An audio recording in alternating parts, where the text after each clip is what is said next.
का घूंघट पार्ट 3।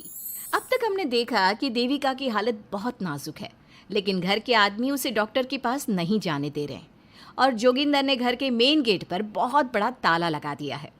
लेकिन देविका की सास विमला पहली बार घूंघट उठाकर समाज के बनाए नियम का उल्लंघन करती है और देविका की जान बचाने की कोशिश में जुट जाती है। मैं भी देखती हूँ मेरी बहू को डॉक्टर के पास जाने से कौन रोकता है। देखो सचिन के बापू, दरवाजे की चाबी दे दो मुझे। तुम्हारा दिमाग ठिकाने पर है, पहले सर पर पल्लू रखो और अंदर जाओ। आज तक मैंने आपका हर गलत फैसला सर झुकाकर स्वीकार कर लिया, लेकिन आज मैं आपकी एक बात नहीं सुनूंगी। मुझे मेरी बहू की किसी भी कीमत पर जान बचानी है। मुझे चाबी दे दीजिए। पिताजी, माँ ठीक बोल रही है, चाबी दे दीजिए ना, नहीं तो देविका नहीं बचेगी। देविका मरती है तो मर जाए, लेकिन यह दरवाज़ा नहीं खुलेगा।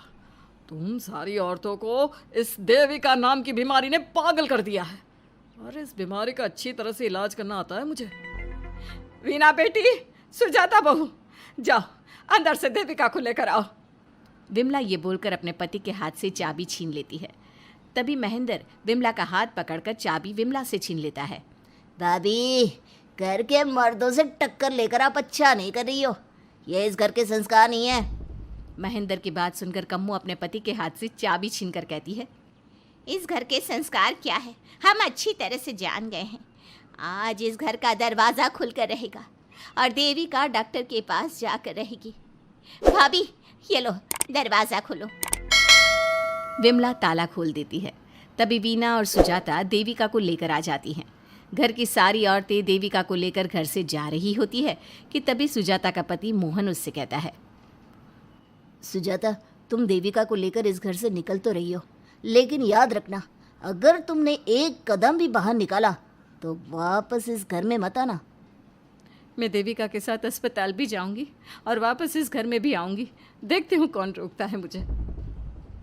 देखता हूँ कैसे इस घर के अंदर कदम रखती हो और कौन तुम्हारी मदद करता है। कानून मेरी मदद करेगा और कारट के दरवाजे हर नागरिक के लिए खुले हैं। मोहन को अपनी पत्नी से इस तरह बात करता देख कल्याण वीना से कहता है, वीना, तुमने देविका का साथ देकर अच्छा नहीं किया। अगर तुम अभी भी इसके साथ गई तो अपना और मेरा रिश्ता खत्म समझना। मुझे कोई फ़र्क नहीं पड़ता। तुमने आज तक किया ही क्या है मेरे लिए।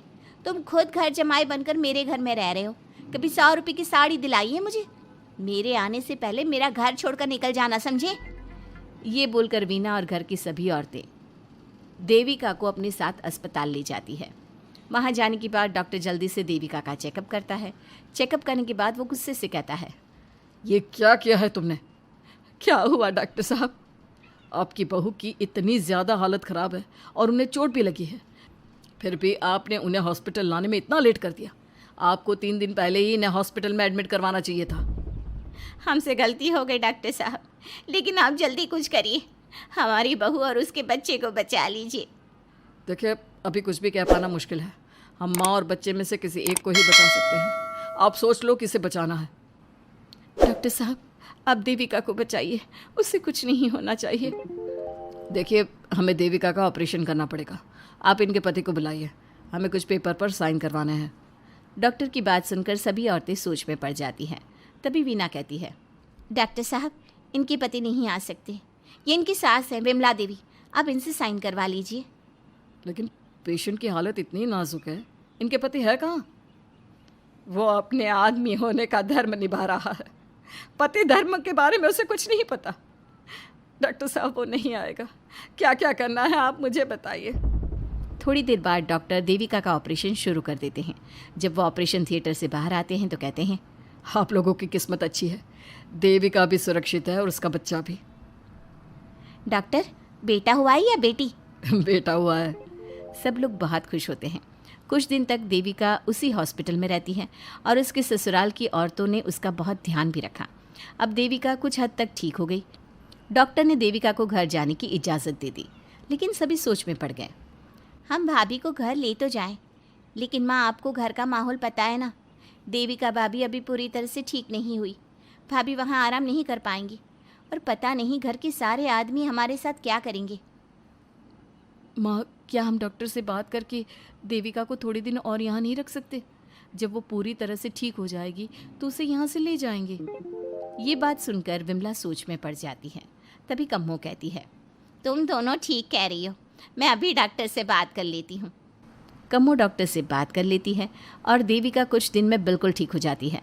देविका अपने बच्चे को गोद में लिए बाकी औरतों के साथ अपने ससुराल जाती है, लेकिन घर के सभी आदमी उन्हें दरवाजे पर ही रोक देते हैं। खबरदार, तुम में से कोई भी औरत अगर घर के भीतर घुसी, अगर तुम घर में कदम रखोगी तो घर अपवित्र हो जाएगा।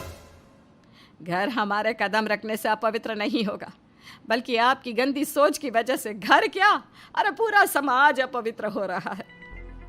सुजाता, मैंने मना किया था ना घर से बाहर जाने के लिए। अब एक काम कर, जैसे यहाँ आई है वैसे ही यहाँ से सीधा अपने मायके लौट जा। क्यों जी, क्यों चली जाऊँ मैं अपने मायके? मैं जब तक चाहूँ यहाँ रह सकती हूँ। अगर आपने मुझे इस घर में आने से रोका तो मैं आपकी पुलिस में शिकायत कर दूँगी। वीना, इन सब की तरह तुम्हारा भी दिमाग खराब हो गया है। अब मैं तुम्हें बिल्कुल बर्दाश्त नहीं करूँगा।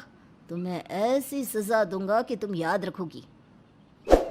सजा बाद में देना, पहले मेरे घर से बाहर निकलो। खुद पूरी जिंदगी में एक घर नहीं खरीद पाए और मुझे सबक सिखाने की बात बोल रहे हो। देखो वीना, तुम इस घर की बेटी ज़रूर हो, लेकिन कल्याण इस घर में ही रहेगा। उसने बहुत कुछ किया है इस घर के लिए, लेकिन तुम अब यहाँ नहीं रह सकती। क्यों नहीं रह सकती? इस घर पर मेरा उतना ही हक है जितना सचिन का। देश के कानून ने मुझे ये हक दिया है। अगर मैं चाहूँ तो कोर्ट का सहारा लेकर इस जायदाद का आधा हिस्सा ले सकती हूँ। और हाँ कल्याण, तुमसे तलाक भी ले सकती हूँ। वीना, देविका के साथ रह रहकर तुम्हारा दिमाग भी खराब हो गया है। और कम्मो, मैंने तुमसे कितना मना किया, घर से बाहर मत जाओ, देविका की मदद मत करो, लेकिन तुमने मेरी एक नहीं सुनी। अब तुम इस घर से और मेरी ज़िंदगी से चली जाओ। ये कदम उठाकर तुमने बिल्कुल अच्छा नहीं किया। ये कदम तो मुझे उस समय उठाना चाहिए था जब मैं माँ बनने वाली थी। आपके झूठे अहंकार और गलत नियमों की वजह से मैंने अपने दो बच्चे खो दिए।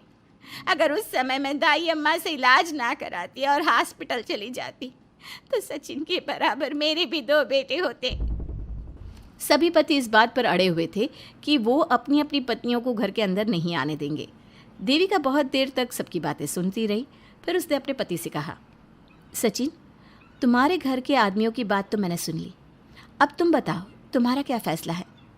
देविका, मुझे माफ़ कर दो, मैं तुम्हारे लिए कुछ नहीं कर सकता, मैं मजबूर हूँ। मुझे पता था सचिन, तुम्हारा यही जवाब होगा। मुझे अपने आप पर हैरानी है कि मैंने बिना रीढ़ की हड्डी वाले आदमी से प्यार ही क्यों किया, शादी क्यों की। अब मैं आप सबसे बस आखिरी बार पूछ रही हूँ, तुम हमें अंदर आने दे रहे हो या नहीं, या मैं पुलिस को फ़ोन करूँ? देविका, आज तक हमारे गांव में पुलिस ने कभी कदम नहीं रखा और तू हमारे घर के दरवाजे पर पुलिस को लेकर आएगी? तेरी हिम्मत कैसे हुई ये बात करने की? आज तक इन औरतों ने घर से बाहर कदम नहीं निकाला था और 2-4 दिन में तूने इन सबको इनके अधिकार भी याद करा दिए। अब तो तुम बिल्कुल इस घर में नहीं आ सकते। घर की औरतें घर के बाहर खड़ी थी और घर के आदमी घर के दरवाजे पर। उनकी लड़ाई देखकर पूरा गांव इकट्ठा हो गया। देविका को अस्पताल पहुंचाकर घर की औरतों ने काम तो अच्छा किया। इस काम से देविका और उसके बच्चे की जान भी बच गई, लेकिन इनकी जान बचाने की कीमत घर की औरतों को कैसे चुकानी होगी, इसके लिए आपको आने वाला एपिसोड देखना होगा। और हमारे प्यारे दर्शकों, हमें कमेंट करके ज़रूर बताइए कि देविका के साथ बाकी औरतों को क्या करना चाहिए। क्या उन्हें घर के अंदर जाने के लिए संघर्ष करना चाहिए या फिर वो घर छोड़कर चले जाना चाहिए?